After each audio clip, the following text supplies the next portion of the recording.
কোথাকার জল কোথায় গড়ায়, ব্যক্তিগত মুহূর্ত এখন সোশ্যাল মিডিয়ায় প্রকাশ পায় সজ্জার ব্লগিং। और अभी तो रुको, क्लाइमैक्स अभी बाकी। বাসর রাতে নবদম্পতির এমন কাণ্ড কারখানা নিয়ে নেট দুনিয়ায় বইছে আলোচনা সমালোচনার ঝড়।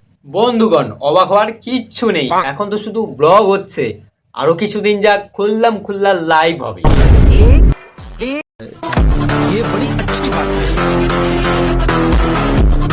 কি বন্ধুগণ, ভালো তো আবার চলে আসছে তোমাদের কারবাড়া ভালোবাসা নিয়ে।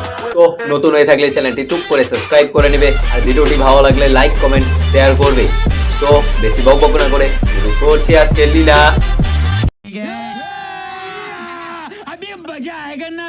বাপের বাড়িতে বৌদি আমার একা রয়ে গেছে, অল্প বয়সে বিয়ে করে। জীবনে সবকিছু শেষ হয়ে গেছে। ভালোবেসে দাদা বৌদিকে খাইয়েছিল কলা, উধাও হয়ে গেল বৌদির। মনের মধ্যে রাগ অভিমান ঝেড়ে তুমি ফেলো, আর 15 মিনিটের মধ্যে নাকি প্রপোজ হয়ে গেল, ভালোবাসা হয়ে গেল। ফুলসজ্জার রাতে দাদা সারা রাত জেগেছে, সারা রাত জেগে দাদা দুটো তিনটে তালা ভেঙেছে। ক্ষিপ্ত হয়ে কৃষ্ণ আমাদের বধ করলো কংস। তিলক ধারণ করে বৌদি খাচ্ছে পাঁঠার মাংস। বন্ধুগণ, তোমরা কখনো প্রেম করেছো? করনি? দেখে নাও কিভাবে প্রেম করতে হয়।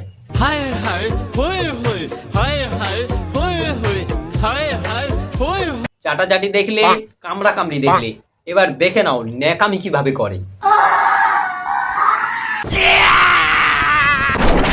ফোনে আমার 15% মতো চার্জ ছিল, সেই 15% চার্জের মধ্যেই প্রপোজ হয়ে গেল, ভালোবাসা হয়ে গেল। কামড়ি চাটাচাটি হাগাহাগি সব হয়ে গেল, শুধু পৃথিবীটা ধ্বংস হলো না।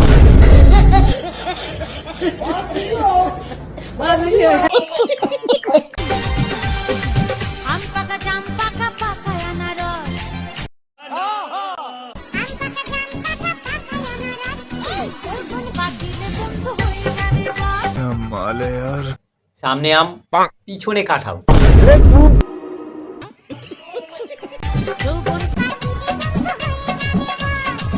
এই ফলে কিন্তু মেডিসিন দেওয়া, বলেও কেউ হাত দেবে না। अगर मैं कुछ ज्यादा ही बोलने लगूं तो मेरे मुंह में अपनी वो रसगुल्ला दे देना, फिर मैं चुप हो जाऊंगी। এই দেখো, কিছুদিন আগে চাড্ডি করে কানটা খালো, আর এখন চাড্ডির ভিতরে যাচ্ছে। जय दोस्तों, कैसा? দিদিমা বলেছে ধনে পোকা। তো তোরা এইভাবে কেন দেখাচ্ছিস? राजा जी, তোর দিদিমা ছেলেদেরকে বলছে, তোদেরকে বলে নাই। ছেলে হলে তাকে লয়াল হতে হবে, আচ্ছা, কারণ হ্যান্ডসাম তো ছাত্রীরাও হয়। रुको जरा। আর মেয়ে হলে চরিত্র ঠিক রাখতে হবে, কারণ সুন্দর চেহারা তো বাজারেও পাওয়া যায়। তো বন্ধুগণ, দেখতে থাকো, মজা করো, চলো বাড়াও, বাই।